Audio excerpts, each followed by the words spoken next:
தானோ கதிரை கூப்பிடுறாங்க. கூப்பிட்டு சொல்றாங்க, "இங்க பாருங்க, இன்னைக்கு நீங்க ஆட்டோ ஓட்டணும்" அப்படின்னு சொல்றாங்க. அத கேட்டோனே அப்படியே கதிர் பார்க்குறாரு. "என்னங்க இப்படி திடீர்னு ஆட்டோ ஓட்ட சொல்றீங்க? இங்க பாருங்க, நீங்க எனக்கு பெரிய கிளாஸ் எல்லாம் கரெக்ட்டா இன்னும் சொல்லிக் குடுக்கல. எனக்கு கொஞ்சம் தான் தெரியும். நான் மட்டும் எப்படி ஓட்டுறது? கொஞ்சம் நீங்க ஹெல்ப் பண்ணுங்க ப்ளீஸ்" அப்படின்னு சொல்லிட்டு தனத்துக்கிட்ட கதிர் கேட்குறாரு. தனம் அப்படியே பார்த்து சிரிக்கிறாங்க. முன்னாடி வந்து உட்கார்றாங்க. "சரி, நான் சொல்லி தரேன் வாங்க" அப்படின்னு 2 பேருமே உட்கார்றாங்க. அப்படியே கதிர் மூஞ்சிய அப்படியே தனம் பார்க்குறாங்க.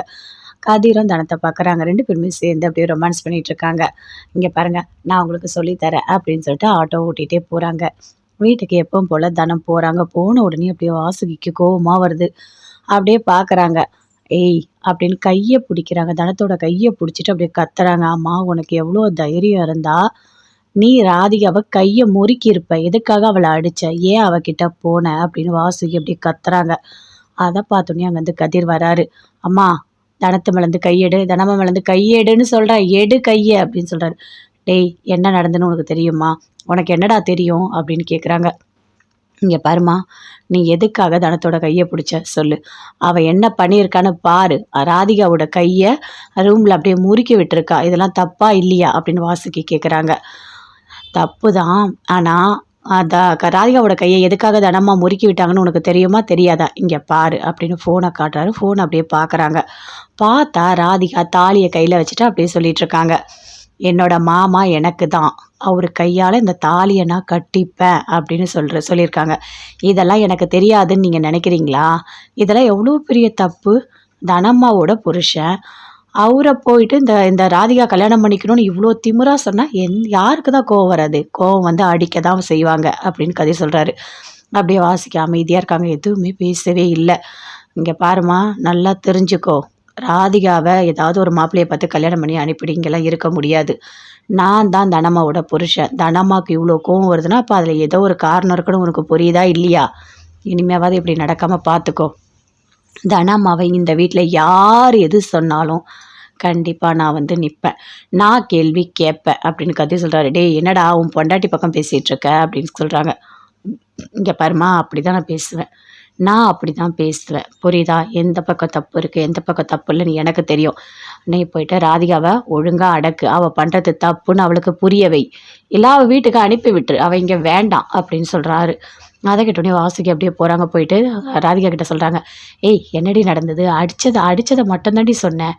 நீ என்ன பேசுன? எதுக்காக அந்த தனம் அடிச்சா? அத சொல்லவே இல்ல. நீ தாலிய காட்டுனது என் புருஷன் ஏதாவது சொன்னியா?" அப்படின்னு கேட்குறாங்க வாசுகி. "ஆமா அத்த, நான் சொன்னேன் தான்." "ஏய் உனக்கு அறிவு இருக்கா இல்லையா? அவ கிட்ட போய் எதுக்கு அதெல்லாம் நீ சொல்லிட்டு இருக்க? அவ முன்ன மாதிரி இல்லடி. முன்னாடியாவது பரவாயில்ல, எது சொன்னாலும் அமைதியா போயிடுவா. இப்ப அப்படிலாம் கிடையாது. அவ அடிக்கடிக்க கோவப்படுறா. நீ எதுக்காக இதெல்லாம் பண்ண?" அப்படின்ட்டு வாசுகி கேட்குறாங்க. "இங்க பாருங்க அத்தை, எனக்கு மாமாவ பிடிக்கும். நான் மாமாவ கல்யாணம் பண்ணிப்பேன்னு சொன்னேன். அது தப்பா? தப்பு தாண்டி, தப்பு தாண்டி பைத்தியக்காரி. எல்லாமே செயல்ல காட்டணும். வாய்க்கு வந்ததெல்லாம் சொல்லி வச்சிருக்க. அப்புறம் என்ன சொல்ல போறேன்னு தெரியல எனக்கு" அப்படின்னு அப்படியே வாசுகி பயங்கரமா திட்டிட்டு இருக்காங்க. "என்ன அத்தை என்னைய திட்டுறீங்க? அவ என்ன அடிக்கிறா, நீங்க என்ன திட்டுறீங்க. என்ன பார்த்தா உங்களுக்கு எப்படி தெரியுது?" அப்படின்னு ராதிகா சொல்றாங்க. "இங்க பாரு, இதெல்லாம் கரெக்ட்டா பேசுற. வாயெல்லாம் கரெக்ட்டா தான் பேசுற. ஆனா நீ பண்றதெல்லாம் தப்பா இருக்கு. கொஞ்சம் பொறுமையா இரு. நான் உனக்கு கதிர கல்யாணம் பண்ணி வைக்கிறேன். சரியா?" அப்படின்னு வாசுகி சொல்றாங்க. "நீங்க வாயில தான் சொல்றீங்க. நீங்க எதுவுமே பண்ண மாட்றீங்க. எப்ப பார்த்தாலும் தனமா, தனமான்னு அந்த தனமா பேர் தான் வீடு ஃபுல்லா கேட்டுட்டு இருக்கு" அப்படின்னு ராதிகா சொல்றாங்க. "சரி வாய மூடுடி, வாய மூடு. அப்புறம் பார்த்துக்கலாம்" அப்படின்னு சொல்லிட்டு வாசுகி அப்படியே கோவமா போறாங்க. எல்லாரும் என்னையே திட்டிட்டு இருக்காங்க அப்படின்னு ராதிகா ரொம்ப ஃபீல் பண்ணிட்டு இருக்காங்க. தனம் உள்ள போறாங்க. கதிரும் உள்ள போறாரு. போன உடனே, "இங்க பாருங்க தனமா, நீங்க பண்ணது தான் கரெக்ட்டு. ராதிகாவ கரெக்ட்டா நீங்க வந்து ஹேண்டில் பண்ணியிருக்கீங்க. இப்படிதான் பண்ணணும். எல்லா விஷயத்துக்கும் நம்ம அப்படியே விட்டு குடுத்து போகக்கூடாது. எல்லா இடத்துலயும் நம்ம பொறுமையா இருக்கிறது தப்பு இல்ல. ஆனா ஓவரா பொறுமையா இருக்கக்கூடாது. நீங்க எடுத்தது சூப்பரான முடிவு. கரெக்ட்டா பண்ணியிருக்கீங்க. எப்பவுமே நான் உங்க பக்கம் இருப்பேன்" அப்படின்னு கதிர் சொல்றாரு. அப்படியே தனம் பார்க்குறாங்க. "இல்ல என் மேல உங்களுக்கு கொஞ்சம் கூட கோவமே வரலையா?" அப்படின்னு கேட்குறாங்க. "என்ன தனம்மா இப்படி பேசிட்டீங்க? உங்க மேல போய் நான் கோவப்படுவேனா? கடவுள் எனக்கு குடுத்த வரம் நீங்க. நீங்க தான் எனக்கு எல்லாமே. நான் கோவப்படுற அளவுக்கு நீங்க நடந்துக்கவே மாட்டீங்க. எது தப்பு, எது சரி எல்லாமே கரெக்ட்டா உங்களுக்கு தெரியும். நான் எந்த பக்கமும் அநியாயம் நீங்க பண்ணவே மாட்டீங்க" அப்படின்னு கதிர் சொல்றாரு. "என்னங்க நீங்க என் மேல இவ்ளோ நம்பிக்கை வச்சிருக்கீங்க?" அப்படின்னு தானே கேட்குறாங்க. "ஆமா தானம்மா, எனக்கு தெரியும். உங்கள பத்தி நல்லாவே எனக்கு தெரியும். அந்த ராதிகா மேல தான் தப்பு இருக்குன்னு எனக்கு தெரியும்" அப்படின்னு கதிர் சொல்றாரு. "ரொம்ப சந்தோஷங்க" அப்படின்னு சொல்லிட்டு அப்படியே ஹக் பண்ணிக்கிறாங்க. அப்படியே பார்க்குறாரு. 2 பேருமே சேர்ந்து அப்படியே ரொமான்ஸ் பண்ணிட்டு இருக்காங்க. மரகத ருக்மணி கிட்ட சொல்றாங்க. அக்கா பாத்தியா? கதிர்க்கு எவ்ளோ கோவம் வந்ததுன்னு பாத்தியா? அவங்க அம்மாவே எப்படி எதிர்த்து பேசுறாரு. தனமா தான் எனக்கு முக்கியம்னு சொல்லிட்டு, சூப்பர்! நல்ல ஒரு புருஷன் தான் தனத்துக்கு கிடைச்சிருக்காரு அப்படின்னு மரகதம் சொல்றாங்க. அது எனக்கு எப்பயோ தெரியும் மரகதம். கதிர் எப்பவுமே தனத்த விட்டு கொடுக்கவே மாட்டான். நல்லா பார்த்துப்பான். நல்ல பையன் அவன் தெரியுமா உனக்கு? அப்படின்னு சொல்றாங்க. ஆமாக்கா. பரவால்ல, பரவால்ல. சூப்பர்! அப்படின்னு சொல்லிட்டு இருக்காங்க. இங்க பாரு. தனம், கதிர் 2 பேருமே சேர்ந்து வாழணும். அவங்க வாழ்க்கைய அவங்க நல்லபடியா தொடங்கணும் அப்படின்னு ருக்மணி சொல்றாங்க. அக்கா, நீ அதெல்லாம் பத்தி கவலையே படாத. அவங்க 2 பேரும் சேர்ந்து நல்லபடியா வாழுவாங்க. அது எனக்கு தெரியும்க்கா அப்படின்னு மரகதம் சொல்றாங்க. எப்படி சொல்ற? ஆமாக்கா 2 பேருக்குமே பாசம் அதிகமா இருக்கு. நான் தான் பார்க்குறேன்ல அப்படின்னு பேசிட்டு இருக்காங்க. தனம் தூங்கிட்டே இருக்காங்க. அந்த பக்கம் கதிர் தூங்கிட்டே இருக்காரு. அப்படியே திடீர்னு எழுந்துக்கிறாரு. எழுந்து அப்படியே தனத்த பார்க்குறாரு. எவ்வளோ அழகா இருக்காங்க. இப்படி ஒரு பொண்டாட்டி அந்த கடவுள் எனக்கு குடுத்துருக்காரு. சூப்பர்! ஆனா என்னோட வாழ்க்கை ஒரு அர்த்தம் உள்ள வாழ்க்கையா இருக்கு. இந்த ஜென்மத்தில நான் பொறந்ததுக்கான எல்லா பலனும் நான் அனுபவிச்சுட்டா மாதிரி இருக்கு.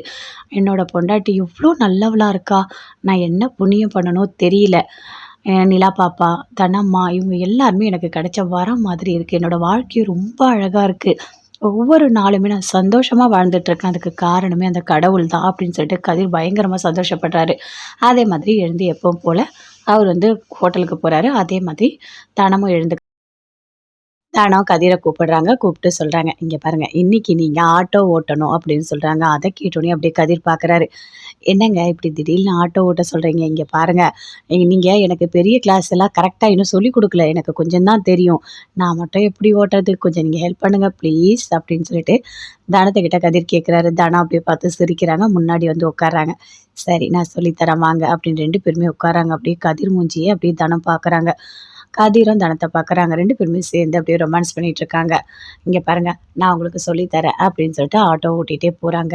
வீட்டுக்கு எப்பவும் போல தனம் போறாங்க. போன உடனே அப்படியே வாசுகிக்கு கோவமா வருது. அப்படியே பார்க்குறாங்க. "ஏய்" அப்படின்னு கைய புடிக்கிறாங்க. தனத்தோட கைய புடிச்சுட்டு அப்படியே கத்துறாங்க. "அம்மா உனக்கு எவ்வளோ தைரியம் இருந்தா, நீ ராதிகாவ கைய முறுக்கியிருப்ப. எதுக்காக அவள அடிச்ச? ஏன் அவ கிட்ட போன?" அப்படின்னு வாசுகி அப்படியே கத்துறாங்க. அத பார்த்தோனே அங்கருந்து கதிர் வராரு. "அம்மா தனத்து மேலருந்து கையெடு, தனமா மேலருந்து கையெடுன்னு சொல்றேன். எடு கைய" அப்படின்னு சொல்றாரு. "டேய் என்ன நடந்ததுன்னு உனக்கு தெரியுமா? உனக்கு என்னடா தெரியும்?" அப்படின்னு கேட்குறாங்க. "இங்க பாரும்மா, நீ எதுக்காக தனத்தோட கைய புடிச்ச சொல்லு. அவ என்ன பண்ணியிருக்கான்னு பாரு. ராதிகாவோட கைய ரூம்ல அப்படியே முறுக்கி விட்டுருக்கா. இதெல்லாம் தப்பா இல்லையா?" அப்படின்னு வாசுகி கேட்குறாங்க. தப்பு தான். ஆனா, ராதிகாவோட கைய எதுக்காக தனம்மா முறுக்கி விட்டாங்கன்னு உனக்கு தெரியுமா? தெரியாதா? இங்க பாரு அப்படின்னு ஃபோன காட்டுறாரு. ஃபோன அப்படியே பார்க்குறாங்க. பார்த்தா ராதிகா தாலிய கையில வச்சுட்டு அப்படியே சொல்லிட்டு இருக்காங்க. "என்னோட மாமா எனக்கு தான். அவரு கையால இந்த தாலிய நான் கட்டிப்பேன்" அப்படின்னு சொல்லியிருக்காங்க. இதெல்லாம் எனக்கு தெரியாதுன்னு நீங்க நினைக்கிறீங்களா? இதெல்லாம் எவ்வளோ பெரிய தப்பு. தனம்மாவோட புருஷன். அவர போயிட்டு இந்த இந்த ராதிகா கல்யாணம் பண்ணிக்கணும்னு இவ்ளோ திமிரா சொன்னா, யாருக்கு தான் கோவம் வராது? கோவம் வந்து அடிக்க தான் செய்வாங்க அப்படின்னு கதை சொல்றாரு. அப்படியே வாசிக்க அமைதியா இருக்காங்க. எதுவுமே பேசவே இல்ல. "இங்க பாரும்மா, நல்லா தெரிஞ்சுக்கோ. ராதிகாவ ஏதாவது ஒரு மாப்பிள்ளைய பார்த்து கல்யாணம் பண்ணி அனுப்பிடு. இங்கலாம் இருக்க முடியாது. நான் தான் தனம்மாவோட புருஷன். தனம்மாக்கு இவ்ளோ கோவம் வருதுன்னா, அப்ப அதுல ஏதோ ஒரு காரணம் இருக்குன்னு உனக்கு புரியுதா? இல்லையா? இனிமேவாவது இப்படி நடக்காம பார்த்துக்கோ. தனம்மாவ இந்த வீட்ல யார் எது சொன்னாலும் கண்டிப்பா நான் வந்து நிப்பேன். நான் கேள்வி கேட்பேன்" அப்படின்னு கத்தி சொல்றாரு. "டேய் என்னடா உன் பொண்டாட்டி பக்கம் பேசிட்டு இருக்க?" அப்படின்னு சொல்றாங்க. "இங்க பாரும்மா, அப்படிதான் நான் பேசுவேன். நான் அப்படிதான் பேசுவேன். புரியுதா? எந்த பக்கம் தப்பு இருக்கு, எந்த பக்கம் தப்பு இல்லன்னு எனக்கு தெரியும். நீ போயிட்டு ராதிகாவ ஒழுங்கா அடக்கு. அவ பண்றது தப்புன்னு அவளுக்கு புரிய வை. இல்ல அவ வீட்டுக்கு அனுப்பி விட்டுரு. அவ இங்க வேண்டாம்" அப்படின்னு சொல்றாரு. அத கேட்டோனே வாசுகி அப்படியே போறாங்க. போயிட்டு ராதிகா கிட்ட சொல்றாங்க. "ஏய் என்னடி நடந்தது? அடிச்சத மட்டும் தான்டி சொன்னேன். நீ என்ன பேசுன? எதுக்காக அந்த தனம் அடிச்சா? அத சொல்லவே இல்ல. நீ தாலிய காட்டுனது என் புருஷன் ஏதாவது சொன்னியா?" அப்படின்னு கேட்குறாங்க வாசுகி. "ஆமா அத்த நான் சொன்னேன் தான்." "ஏய் உனக்கு அறிவு இருக்கா இல்லையா? அவ கிட்ட போய் எதுக்கு அதெல்லாம் நீ சொல்லிட்டு இருக்க? அவ முன்ன மாதிரி இல்லடி. முன்னாடியாவது பரவால்ல எது சொன்னாலும் அமைதியா போயிடுவா. இப்ப அப்படிலாம் கிடையாது. அவ அடிக்கடிக்க கோவப்படுறா. நீ எதுக்காக இதெல்லாம் பண்ண?" அப்படின்ட்டு வாசுகி கேட்குறாங்க. "இங்க பாருங்க அத்தை, எனக்கு மாமாவ புடிக்கும். நான் மாமாவ கல்யாணம் பண்ணிப்பேன்னு சொன்னேன். அது தப்பா? தப்பு தாண்டி, தப்பு தாண்டி பைத்தியக்காரி. எல்லாமே செயல்ல காட்டணும்.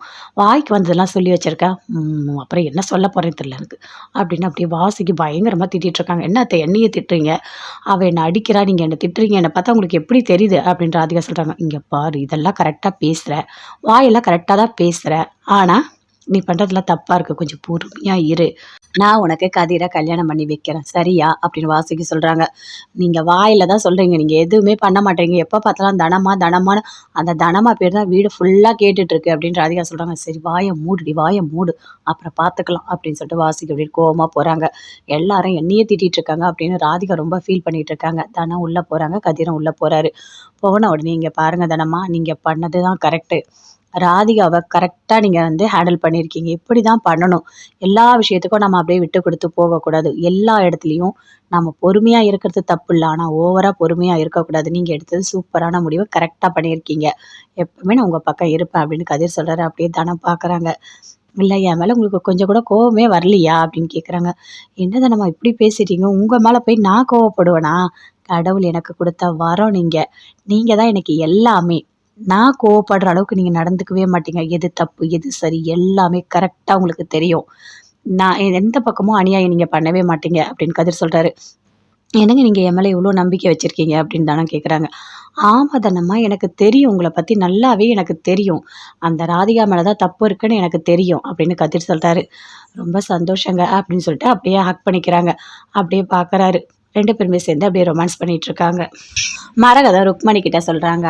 அக்கா பாத்தியா, கதிர்க்கு எவ்வளோ கோவம் வந்ததுன்னு பாத்தியா, அவங்க அம்மாவே எப்படி எதிர்த்து பேசுறாரு, தனமா தான் எனக்கு முக்கியம்னு சொல்லிட்டு. சூப்பர், நல்ல ஒரு புருஷன் தான் தனத்துக்கு கிடைச்சிருக்காரு அப்படின்னு மரகதம் சொல்றாங்க. அது எனக்கு எப்பயோ தெரியும் மரகதம், கதிர் எப்பவுமே தனத்தை விட்டு கொடுக்கவே மாட்டான், நல்லா பார்த்துப்பான், நல்ல பையன் அவன், தெரியுமா உனக்கு அப்படின்னு சொல்றாங்க. ஆமாக்கா, பரவாயில்ல பரவாயில்ல சூப்பர் அப்படின்னு சொல்லிட்டு இருக்காங்க. இங்க பாரு, தனம் கதிர் 2 பேருமே சேர்ந்து வாழணும், அவங்க வாழ்க்கையை அவங்க நல்லபடியா தொடங்கணும் அப்படின்னு ருக்மணி சொல்றாங்க. அக்கா, நீ அதெல்லாம் பத்தி கவலையே படாத, அவங்க 2 பேரும் சேர்ந்து நல்லபடியா வாழுவாங்க, அது எனக்கு தெரியும்க்கா அப்படின்னு மரகதம் சொல்றாங்க. எப்படி சொல்ற?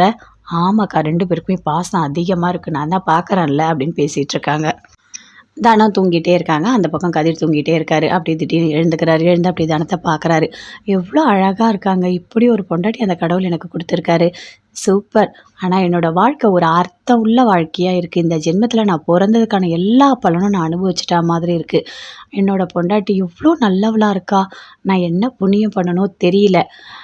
நிலா பாப்பா, தனம்மா இவங்க எல்லாருமே எனக்கு கிடைச்ச வரம் மாதிரி இருக்கு. என்னோட வாழ்க்கையும் ரொம்ப அழகா இருக்கு.